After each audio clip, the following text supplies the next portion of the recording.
So hello everyone, welcome to defence studies. आप लोगों का सीडीएस एग्ज़ाम अभी हो चुका है। उसके बारे में ज़्यादा सोचना बंद कर दीजिए। क्या कट ऑफ रहेगी उसकी प्रेडिक्शन के पीछे मत भागिए। Your cut off will be around 108 और 9, right, for the OTA candidates. उसके अराउंड अगर आपके मार्क्स बन रहे हैं, if you are getting more than 110, तो आप बहुत सेफ जोन में हैं, राइट। तो you can also start preparing for your SSB also. और दूसरी चीज़ है कि आप ज़्यादा आंसर की देखने के पीछे ना भागे डिफरेंट डिफरेंट इंस्टीट्यूट्स के। तो आपका इसमें एक जो बहुत इंपॉर्टेंट टाइम है वो खराब जाएगा, right, because your fate is already been received by UPSC. So वो आप डिसाइड करेंगे, क्योंकि आपकी ओएमआर शीट जो है उनके पास जा चुकी है। अब आप कुछ नहीं कर सकते, राइट। तो अगर आप 110 के प्लस हैं तो you should start preparing for the SSBs. और दूसरा जो ऑप्शन हो सकता है आपके पास, now you have to start preparing for the Central Armed Police Forces exam, right, for the post of assistant commandant। ये आपकी डायरेक्ट एंट्री होती है इनटू द सीएपीएफ, और इसमें आपको 5 फोर्सेस मिलती हैं, राइट। तो ये एक बहुत बढ़िया अपॉर्चुनिटी है अगर आपने सीडीएस वाली जो बस है वो मिस कर दी है। Now you have to prepare for the central arm police forces examination. तो आज हम जो डिस्कस करने वाले हैं वो है ऐसे का टॉपिक, वो है that is the earth is not for humans only. 2019 में ये पर्टिकुलर टॉपिक पूछा गया था सीएपीएफ एग्जाम में, पेपर 2 में। पेपर 2 में सभी को आपको पता है कि 80 मार्क्स के जो आपके ऐसे टॉपिक्स पूछे जाते हैं, उसमें काफ़ी जो थीम्स है वो कवर कर रही है हमने ऑलरेडी। एग्रीकल्चर हो गया, इंटरनल सिक्योरिटी। एक इम्पॉर्टेंट थीम है आपकी एनवायरमेंट। एनवायरमेंट से काफ़ी क्वेश्चन पूछे जा चुके हैं, और जो हम आज डिस्कस करने वाले वो आपके सामने है, earth is not for humans only. तो इसमें आपको सबसे पहले you have to identify while writing on any particular essay topic, आपको इसमें कीवर्ड ढूंढने पड़ेंगे। What are the keywords? The 3 keywords which we can see is, first is the earth, that is the first keyword. Second is humans only, right, and the third important is not. So 3 important keyword है इसमें, not, humans only and the earth. अर्थ सिर्फ humans के लिए नहीं है, तो किसके लिए है? तो दूसरा जो इसका इम्प्लाइड मीनिंग है, राइट, इन्फर्ड मीनिंग है जो इसका, वो आपको समझ में आना चाहिए। किसके लिए? ये वाइल्ड लाइफ के लिए, राइट। तो ये पर्टिकुलर जो टॉपिक था आपका 2019 में पूछा था। क्यों? क्योंकि उस टाइम पे one important this organization world wide fund 2019 में इन्होंने एक रिपोर्ट पब्लिश की थी, लिविंग प्लैनेट इंडेक्स रिपोर्ट। और बहुत सारे उन्होंने जो डेटा इसमें दिखाया था कि we are witnessing so much chaos, इसमें बहुत उलटफेर हो रहा था।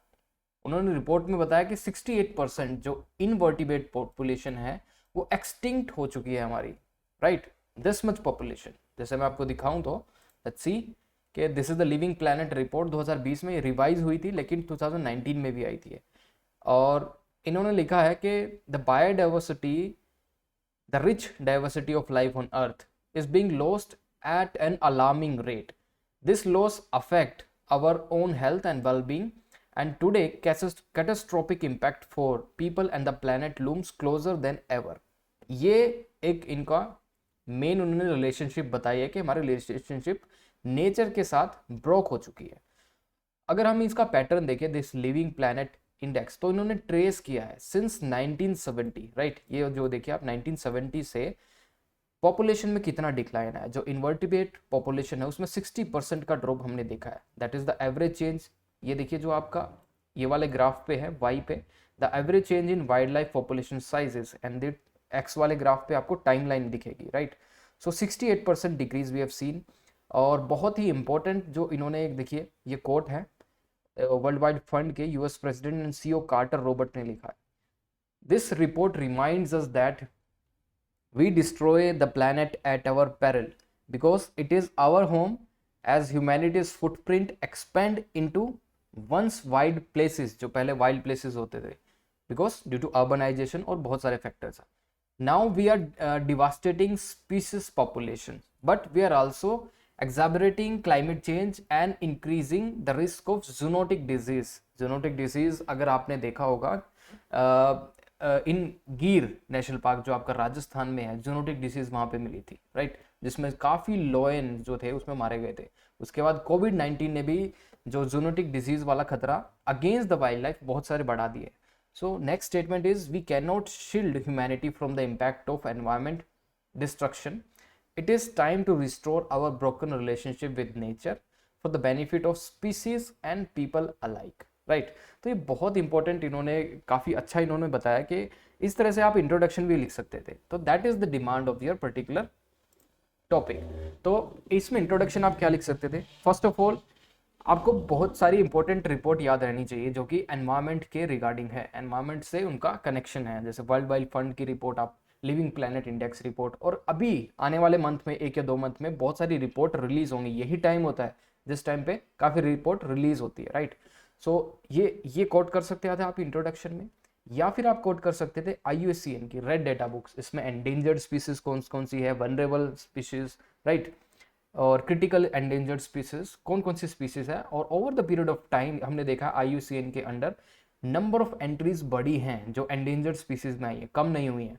उसके बाद IPBES की रिपोर्ट आप इसमें कोट कर सकते हैं, सस्टेनेबल डेवलपमेंट रिपोर्ट ये कोट कर सकते हैं आप, that is we have the 17 sustainable goals, और उसमें से goal number 14 and 15 that is life below water and the life on land। 14 कहता है कि we need to conserve and sustainably use the ocean, seas and marine resources for sustainable development।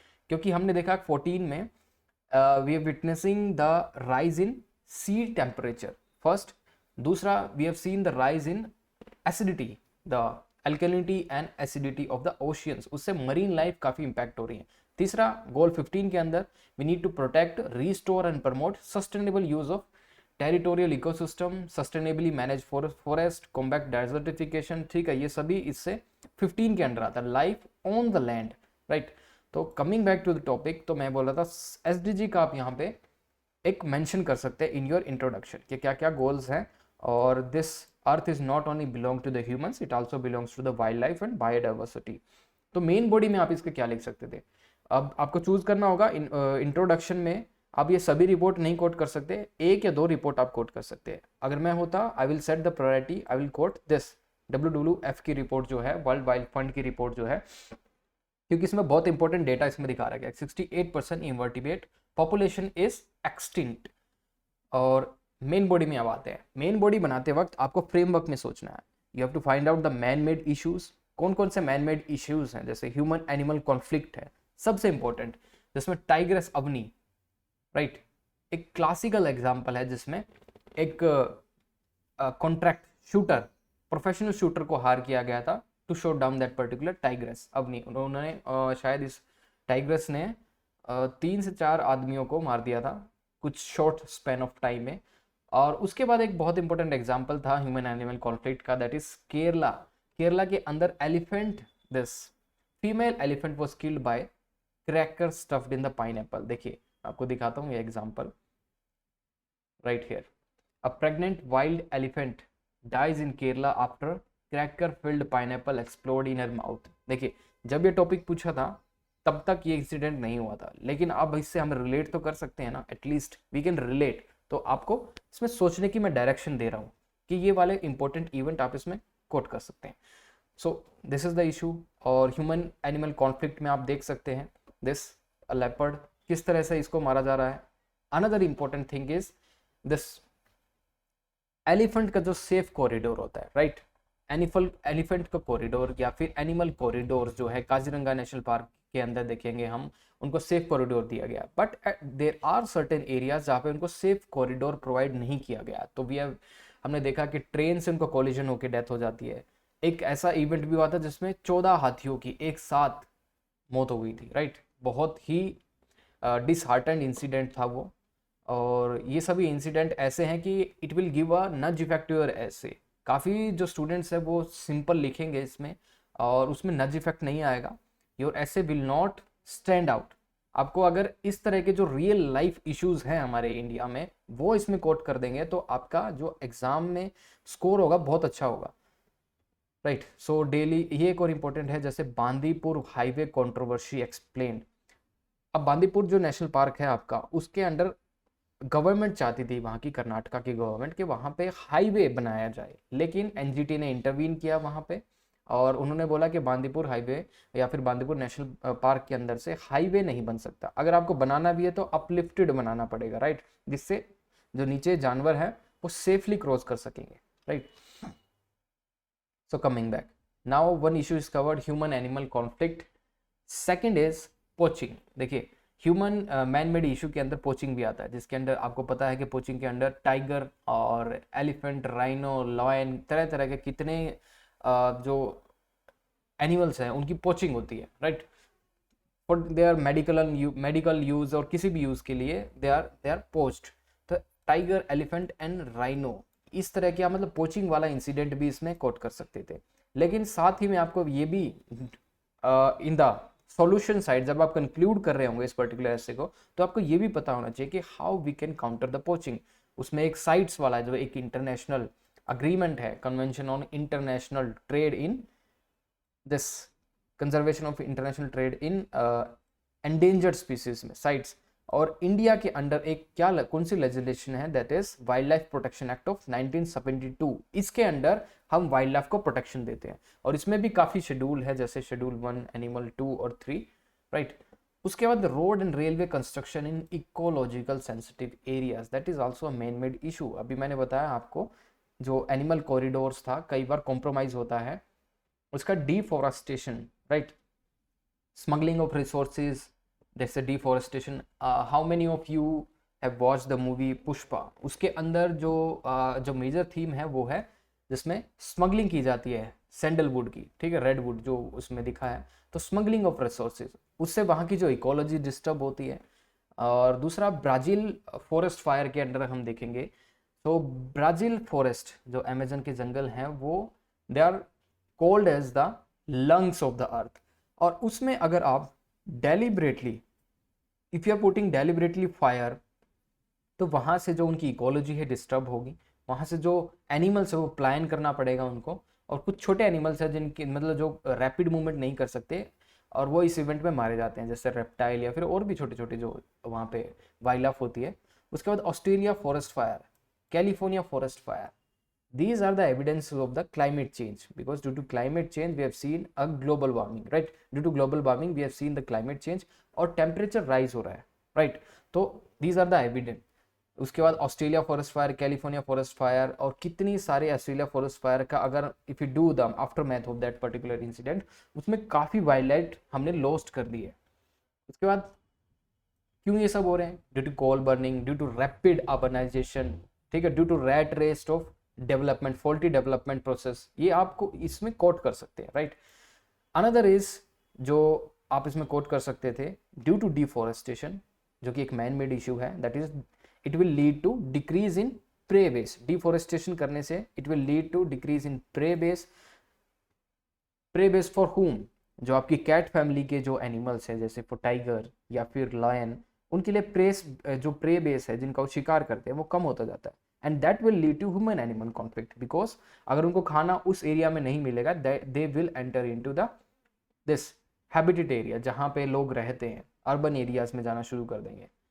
और इसमें और देखें तो मैन मेड इश्यूज में ocean acidification का बात कर सकते हैं. मरीन लाइफ इससे काफ़ी हैम्पर हो गया है. माइक्रोप्लास्टिक अगर हम देखें, जो आप कॉस्मेटिक्स यूज़ करते हैं उसमें माइक्रोप्लास्टिक होती है, और जब आप उसको यूज़ करके फ्लश करते हैं, that particular this microplastic entered into the our ocean, जो हमारे वाटर सिस्टम में यहाँ पे चले जाते हैं. और उसको फिश जो है उसको फूड सोच के या फिर फाइटोप्लैंक्टन सोच के वो खा लेती है और बायो एक्यूमुलेशन हो जाता है, राइट. और उनको प्रॉब्लम होती है फिर बाद में. और next is shrinking of Arctic and Greenland ice sheet. ये भी आपका मैन मेड इशू है. Due to global warming, rise in temperature, we have seen there is a shrinking in Arctic and Greenland ice sheet. कभी आपने देखा है कि वहाँ पे एक काफ़ी इमोशनल वीडियोस चल रही होती है कि एक आइस के टुकड़े पे, आइस शीट पे एक बेबी पेंगुइन या फिर एक पोलर बियर सेपरेट हो जाता है मेन लैंड आइस शीट से, और कितना डिसहार्टनिंग होता है वो पर्टिकुलर इवेंट. तो ये उनके पास क्या है, लिमिटेड आइस शीट्स है. हमारे यहाँ जैसे लैंड है, हमें पता है कि दैट इज इतना है, मतलब ख़त्म नहीं हो सकता ये land.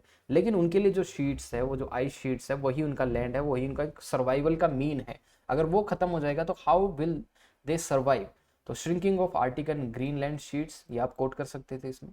Now going towards the conclusion sites. Conclusion sites में आप you can quote some important committee, you can quote some important report और अग्रीमेंट, राइट. क्योटो प्रोटोकॉल इसमें डाल सकते हैं आप. पेरिस क्लाइमेट डील आप इसमें डाल सकते हैं, to arrest the rising temperature below 1.5 degree Celsius और 2 डिग्री सेल्सियस, ये 1.5 रिवाइज किया गया था बाद में। आईपीसीसी रिपोर्ट आप इसमें डाल सकते हैं, एसडीजी गोल्स का यूज़ कर सकते हैं। और इसके बाद जैसे एक इंपॉर्टेंट कमेटी थी, Madhav Gadgil committee on Western Ghat, उन्होंने पॉइंट आउट किया था कि the illegal construction in Western Ghats will prove to be a disaster in future. How? We have seen a landslides, बहुत सारे रैपिड लैंडस्लाइड्स हमने वहाँ पे देखे, forest fire incidents is on rise. उसके बाद all this things will lead to loss of biodiversity, right. उसके बाद उन्होंने कुछ सजेशन भी दिया, we need to provide eco tourism. Eco tourism के अंडर वहाँ पे जो उसका प्रेस्टीन एनवायरनमेंट है हिल एरियाज के अंडर और इकोलॉजिकल सेंसिटिव एरियाज के under, we need to reduce the usage of plastic. वहाँ पे प्लास्टिक बोटल्स का कम यूज़ कर सकते हैं। अगर आप किसी नेशनल पार्क में जाएंगे, if you are on jungle safari, अगर if you are carrying a water बोतल, प्लास्टिक वाटर बोतल अगर आप कैरी कर रहे हैं, तो वहाँ पे एंट्री करते टाइम नेशनल पार्क में जो गार्ड होते हैं वो नोट करते हैं कि किसके पास वाटर बोतल है, और वो देखते हैं कि वापस आते वक्त वो वाटर बोतल लेके आए हैं या नहीं। अगर आप नहीं लेके आए तो यू विल बी फाइंड। तो इस तरह के उन्होंने एक नए वहाँ पर रूल्स एस्टेब्लिश किए हैं। और पेरिस क्लाइमेट डील की बात कर सकते हैं। And then last is national wild life action plan, ये इंडिया का प्लान है। इसके अंडर क्या है, इसका टाइम पीरियड है 2017 टू 2031। इसके under national wild life action plan framework बनाया गया, डिफरेंट गाइडलाइंस एस्टेब्लिश की गई। और वाइल्ड लाइफ एक्शन प्लान के अंडर कुछ सेंचुरीज जो होंगी आपकी, वाइल्ड लाइफ सेंचुरी या फिर नेशनल पार्क्स और वाइल्ड लाइफ रिजर्व्स, ये सभी इसी के अंडर आते हैं। अगर आपको कोई नया नेशनल पार्क डिक्लेयर करना है, जैसे अभी असम में हुआ था और अरुणाचल प्रदेश में हुआ था नया नेशनल पार्क डिक्लेयर, तो ये national wild life action plan के अकॉर्डिंग टू द मतलब demand of the situation we can declare, right. तो ये सब हो गया, राइट। हमने कटिंग भी इसमें, न्यूज़पेपर कटिंग मेजर इवेंट्स जो है वो भी डिस्कस कर लिए। तो दिस मच आप इसमें लिख सकते हैं। और अगर आपको कुछ और लगे कि हम इसमें ये भी लिख सकते हैं, because this is not the final, over the period of time आपको कुछ और चीज़ें भी याद आएंगी जो इस पर्टिकुलर ऐसे टॉपिक से आप कनेक्ट कर सकते थे, ठीक है। अगर ऐसा कुछ आपको लग रहा है, यू कैन कमेंट डाउन और I will respond to that कि आप इसमें ये पर्टिकुलर थिंग कनेक्ट कर सकते थे, क्या लिख सकते थे। अगर आपका इंट्रोडक्शन कैसा आप लिखना चाहते हैं वो भी आप लिख के कमेंट करके मुझे भेज सकते हैं। So thank you for watching, और CAPF के लिए दोबारा से तैयारी में जुट जाइए।